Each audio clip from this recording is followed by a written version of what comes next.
সন্ধ্যার চা খেতে খেতে আপনাদের সাথে একটি গুরুত্বপূর্ণ আলোচনা করি। আলোচনাটা গুরুত্বপূর্ণ এজন্যই যারা আমার মতো এইভাবে লিকার করে তারপর গুঁড়ো দুধ দিয়ে চা তৈরি করেন তাদের জন্য এটা খুবই গুরুত্বপূর্ণ।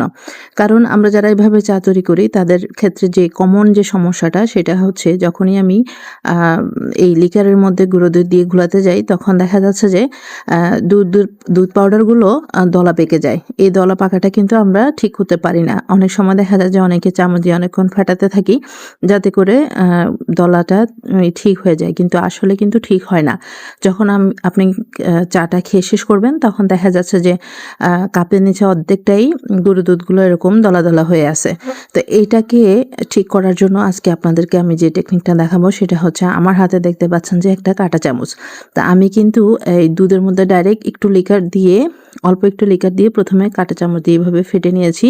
এভাবে ফাটার পরে আপনি চাটা খেয়ে যখন কাপটা দেখবেন, আপনি আজকেই তৈরি করে দেখেন এটার রেজাল্ট। একটাও দুধের দলা এখানে থাকবে না, গুঁড়ো দুধগুলো একটুও দলা হবে না। একদম সুন্দর মতো এটা ব্লেন্ড হয়ে যাবে এবং কোনো রকম ল্যাম্পস ছাড়াই আপনি সুন্দর এক কাপ দুধ চা তৈরি করতে পারবেন।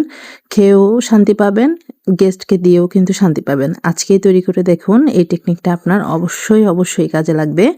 এখানে কিছুই না, এখানে জাস্ট হচ্ছে আপনি চা চামচের পরিবর্তে একটা কাঁটা চামচ দিয়ে জাস্ট প্রথমে একটু লিকার দিয়ে তারপরে হচ্ছে গরুর দুধটাকে গুলিয়ে নেবেন, তারপর বাকি লিকারটা আপনার প্রয়োজন অনুযায়ী দিয়ে দিবেন। এইটাই হয়ে গেল আপনার কাজ। ওকে, আল্লাহ হাফেজ।